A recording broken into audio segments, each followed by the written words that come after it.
Assalamualaikum dan salam sejahtera. Bersama saya lagi sekali, Ashraf. Baiklah, baru-baru ni saya ada membuat video berkenaan dengan explanation on press statement issued by SPRM ataupun MCC. And I think it would only be fair for me to also explain the position took by Jabatan Peguam Negara ataupun AGC, because AGC baru sahaja mengeluarkan kenyataan rasmi di laman Twitternya, iaitu 3 hours ago, bertarikh dated 17 Mei 2020, 17 Mei 2020. So I think it is only right for me to also explain with regards to this, to be fair to AGC, because in my previous video I did mention that AGC melalui Tan Sri Idris Harun patut mengeluarkan kenyataan sendiri dan tidak bergantung atau berselindung di sebalik AGC punya press statement sahaja. Okey, mari kita tengok apa kandungan media release by AGC. So, di peringkat pertama, dia menyatakan bahawa Riza Aziz telah tertuduh, the accused has been charged, telah pun dituduh dengan 5 pertuduhan di bawah Section 4 Subsection 1 of AMLA, Money Laundering, nama penuh adalah Money Laundering and Anti-Terrorism Financing Act 2001, yang mana jumlah tuduhannya mencecah totaling USD 248,173,104 US dollar. So antara April 2011 hingga November 2012. So tu jumlah yang Riza Aziz dituduh sama ada terima ataupun yang menerima jumlah ataupun proceed. Proceed ni adalah hasil jualan daripada 1MDB. So itu adalah tuduhan yang dikenakan terhadap Riza Aziz dan jumlahnya adalah 248 juta USD. Okey, so kita beralih kepada perenggan kedua. Perenggan kedua ni ada dibahagikan kepada beberapa, ada A, ada B, C semua. Kita akan tengok satu persatu. So, kita tengok yang A. Riza Aziz telah pun membuat pelbagai representasi. Okay, untuk siapa yang tak tahu apa tu representasi, representasi adalah yang mana peguam tertuduh akan menulis surat kepada Jabatan Peguam Negara ataupun prosecutor, iaitu pihak pendakwaan. Tujuan representasi ni kalau you direct translate memang you tak akan faham lah, because representasi means you mewakili, tapi sebenarnya tidak. Representasi means you cuba untuk kurangkan dakwaan yang dikenakan terhadap you ataupun minta dekat public prosecutor untuk tak dakwa you. Alright.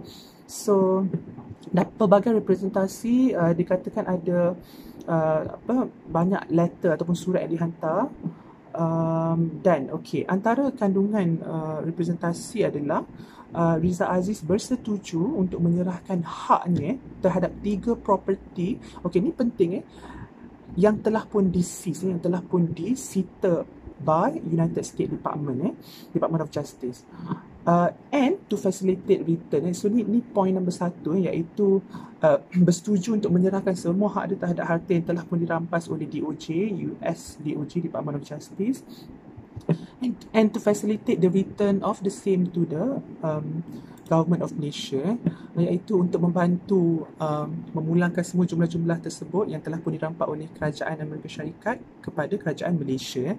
Dan property yang menjadi isu di sini adalah satu unit bungalow located in Beverly Hills, California, satu unit apartment located in New York, dan satu townhouse di London, UK. Okay, so tadi AGC kata dia dituduh di bawah 5 pertuduhan. Jadi saya rasa 3 ni adalah 3 pertuduhan berbeza. Sebab kenapa saya kira macam tu? Sebab okey, yang kedua, point number 2 ni adalah iaitu Riza Aziz bersetuju to have the money seized. Okey, bersetuju untuk duit yang telah pun seize, telah pun dirampas daripada dia oleh Kerajaan Malaysia kerajaan Malaysia boleh ambil. So ni yang kedua iaitu duit. Kalau tadi jumlah aset daripada hasil-hasil jualan, yang kedua ni adalah duit yang telah pun dirampas dan telah pun I think telah pun dibekukan.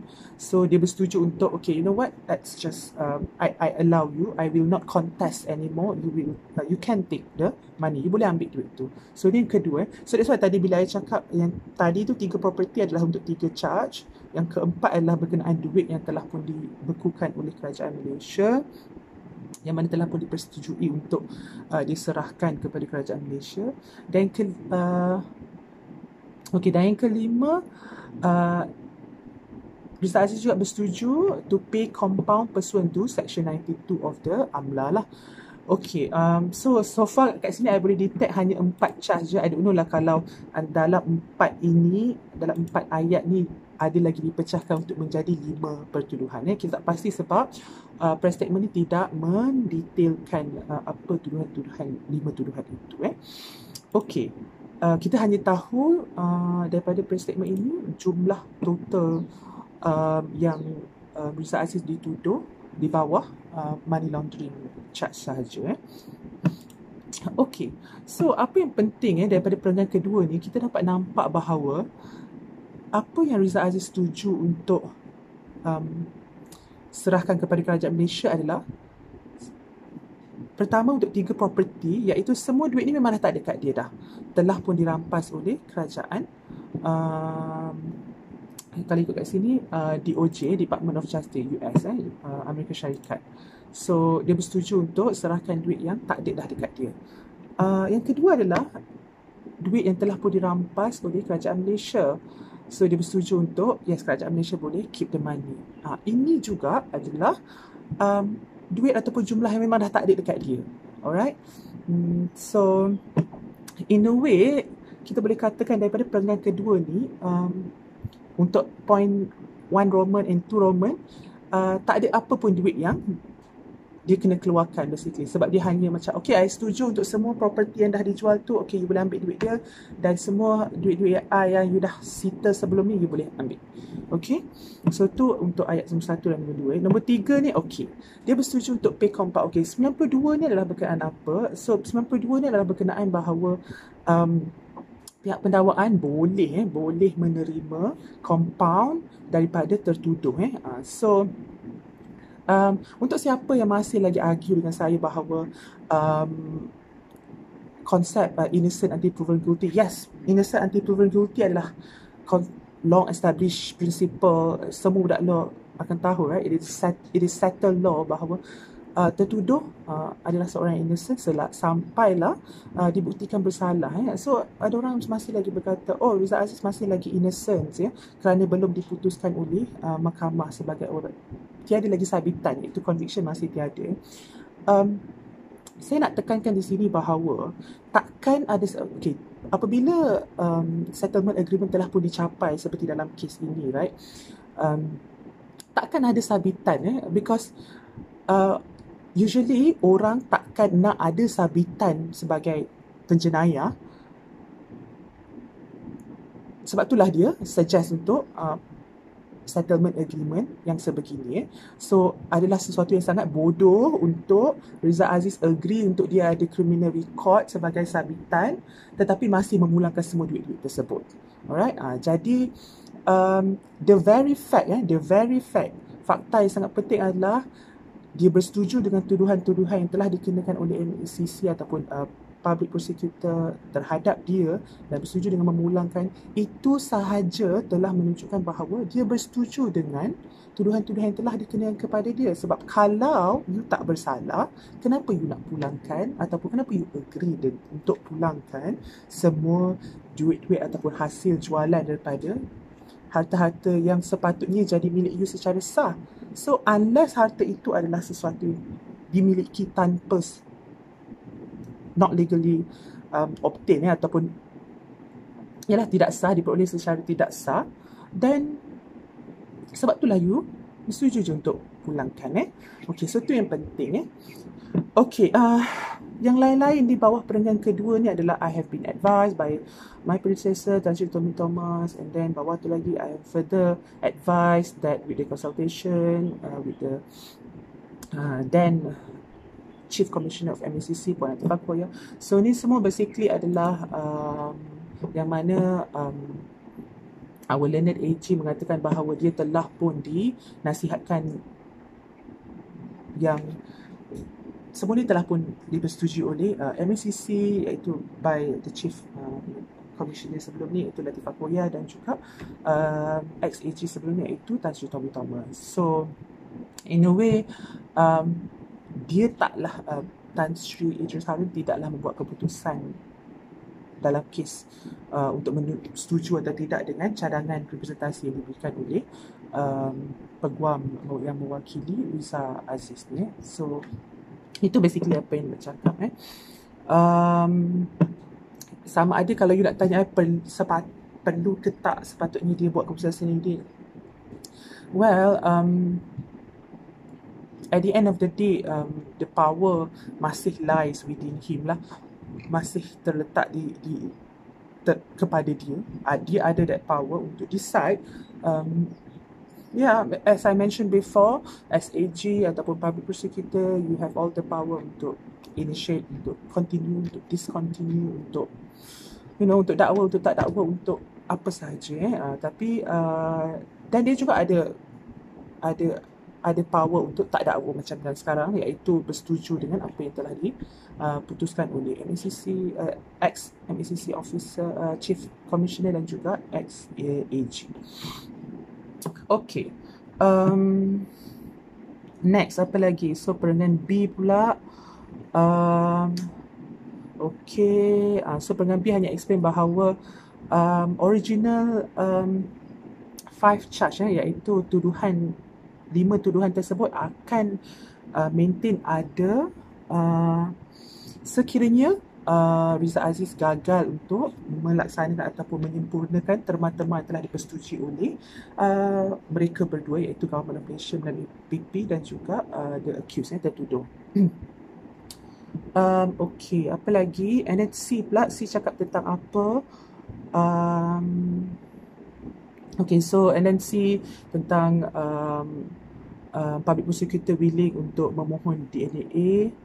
Alright, dan okay, 21 April 2020 itu peringkat D, 2D. So MACC wrote to the solicitors of Riza Aziz, instructing Riza Aziz to relinquish his right untuk MACC mengarahkan Riza Aziz untuk melepaskan hak-hak dia terhadap aset yang dikenali sebagai Metropolis Poster. So, itu satu. Dan kemudian MACC tulis lagi satu surat, iaitu bertarikh 13 Mei. Sangat baru, hari ini 17. So, dia bertarikh 13 Mei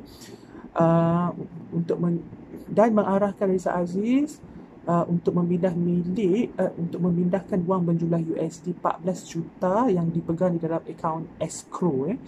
Escrow account ni boleh google, ada akaun-akaun yang orang simpan duit biasanya at Huntington National Bank, United States of America, to the Government of Malaysia. So dia perenggan 2 habis kat situ. So dia dihabiskan dengan 2 surat daripada MACC untuk Riza Aziz melepaskan hak dia terhadap Metropolis Poster dan juga duit di dalam escrow account berjumlah USD 14 juta. So, perenggan ketiga, ada 4 je perenggan yang nak habis. Perenggan ketiga, with this arrangement, okay, dengan arrangement ini, Kerajaan Malaysia dijangka akan menerima lebih kurang USD 108 juta tertakluk kepada kos-kos lain yang akan ditolak kemudian. Okay, so berkenaan dengan perenggan 2D dengan E tadi ni, okay, untuk kita connectkan dengan jumlah yang telah disebut dalam perenggan ketiga, iaitu 108 juta, saya tak pasti because daripada surat ni, daripada press release ni, dia tidak nyatakan dengan jelas bahawa adakah ada balasan surat daripada solicitor yang mewakili Riza Aziz, sama ada Riza Aziz bersetuju ke tidak untuk melepaskan hak dia terhadap Metropolis Poster, dan sama ada Riza Aziz bersetuju ataupun tidak untuk melepaskan USD 14 juta yang dipegang di dalam escrow account di Huntington National Bank ni. So I don't know lah, even kalau USD 14 juta yang dipegang di escrow account, escrow account ni pun actually adalah part of the 5 charge tu, itu pun kita tak tahu sebab tak ada detail lengkap tapi katanya dipegang 3, jumlah total ni 108 juta. So tak tahulah 108 juta ni sebenarnya hanya untuk yang 3 aset, 3 aset, duit yang dirampas oleh kerajaan Malaysia dan juga penalty, ataupun 108 juta termasuk juga dengan 14 juta USD yang dipegang di dalam escrow account. Okay. So itu sahaja. Yang lastnya adalah conclusion. Peringkat 4 ni so it's just conclusion and ditandatangani oleh Tan Sri Idris Harun. Taklah tanda tangan, tapi ada nama Tan Sri Idris bin Harun di situ sebagai Attorney General ataupun Public Prosecutor, dan bertarikh 17 Mei 2020. So thank you so much Tan Sri Idris Harun, sebab at least surat ni ada nama dia. Because we have to be responsible untuk apa yang keluar kepada public. Kita ni bukannya bank yang this is auto-generated, no signature needed. Kita ni bukan robot. Jadi apabila kita buat satu keputusan yang ni adalah because public prosecutor kita mewakili negara, right? So bila kita buat keputusan yang bagi pihak kerajaan dan yang mana rakyat sangat concern tentang kes ini, kerana jumlahnya you tengok jumlah tuduhan berjumlah berapa tadi? Kalau you ingat lagi, USD 248 juta lebih. 248 juta. So ini bukan jumlah yang sikit, dan jumlah yang akan diterima berdasarkan arrangement ini hanyalah USD 108 juta. Sejumlah yang diterima actually sikit daripada jumlah yang dituntut pada asalnya di bawah 5 tuduhan di bawah section 4 subsection 1 of AMLA. Jadi sama ada patut ke tidak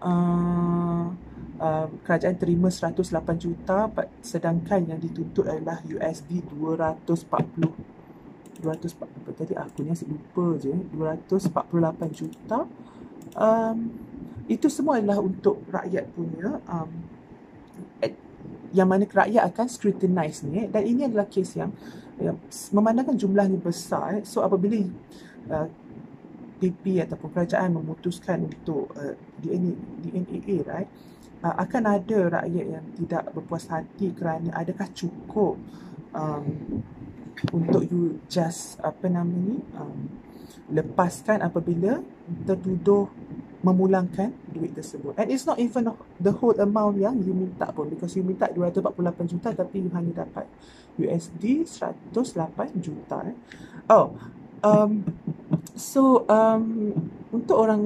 Untuk satu lagi point yang mana sebelum saya terlupa dan sebelum saya habiskan video ni, so untuk orang yang kata dia tak Rizal Aziz masih lagi tak bersalah, okay, section 92 yang di quote ataupun dipakai oleh representasi yang dibuat oleh Rizal Aziz, iaitu di dalam perenggan 2 Roman 3 ni, iaitu dia bersetuju membayar compound ni.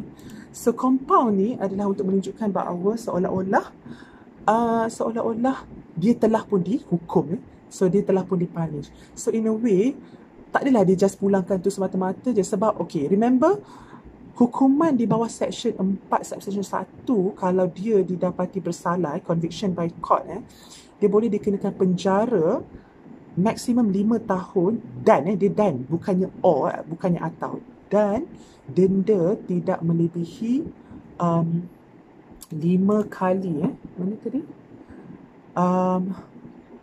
Not less than 5 times of the sum of the value of the proceed, iaitu tidak kurang daripada 5 kali daripada jumlah yang dia dituduh dalam money laundering. Contohnya kalau dia dituduh tadi berapa? 248 juta USD kali 5. 248 juta kali 5. So okay, 1 bilion 1,240 juta, that is 1.2 bilion USD. So kalau dia didapati bersalah, dia boleh dikenakan up to 1.2 bilion USD untuk kena bayar, selain daripada kena penjara. Alright. So adakah So kalau so poin yang pertama adalah kalau you tak salah, you takkan sibuk nak bayar compound di bawah section 92, penalty di bawah section 92. So you nak mengatakan bahawa look, saya telah pun dihukum, tengok saya dah bayar penalty. So sama ada jumlah berapa jumlah penalti di bawah section 92 yang dipropos, yang telah dicadangkan untuk dibayar oleh Rizal Aziz dan yang telah diterima oleh Kerajaan Malaysia melalui PP atau Public Prosecutor, tidak didisclose di sini juga. Jadi kita tak tahu berapa actually jumlah. Tapi di bawah section 92, kalau ditanya adakah Kerajaan Malaysia akan dapat 1.24 bilion ni USD, tidak because apabila in a way you macam memudahkan mahkamah, iaitu dah tak ada dah prosecution terhadap you. So jumlah penalti ataupun jumlah penalti yang boleh dikenakan kepada you adalah tidak melebihi daripada 50% daripada jumlah ni. So kalau 1.2 bilion bahagi 2 because dia 50%. So jumlah dia sepatutnya tidak jumlah penalti yang boleh diterima di bawah section 92 adalah tidak melebihi daripada USD 600 juta. Tapi sebab ayat tu kata tidak melebihi USD, ayat di bawah section 92 kata tidak melebihi 50% daripada jumlah asal. That means kalau dia nak bayar, boleh tak kalau ditanya ayat, dia tanya, oh boleh tak dia nak bayar RM penalty RM 10 juta je? Boleh. Right? Because asalkan dia tak melebihi daripada threshold yang ditetapkan oleh section 92, iaitu 50% daripada jumlah asal. Okay, because kenapa I kira? Because kalau you baca section 4.1 tu, dia sama ada 5 kali daripada jumlah yang telah diterima, iaitu melalui money laundering, ataupun RM 5 juta ringgit, yang mana higher, yang mana lebih tinggi. So of course kita ambil yang 1.2 bilion tadi, because 5 million ringgit Malaysia terlampau sikit, sebab jumlah yang diterima oleh yang Rizal Aziz dituduh melakukan money laundering terlalu besar, iaitu dalam US dollar dan bukan ringgit Malaysia. Padahal kita punya penalty kat sini adalah dalam ringgit Malaysia, so sangat sikit jumlahnya. So itulah dia. I hope this clarify. And apa yang penting adalah untuk menghabiskan saya punya video ni, saya just nak quote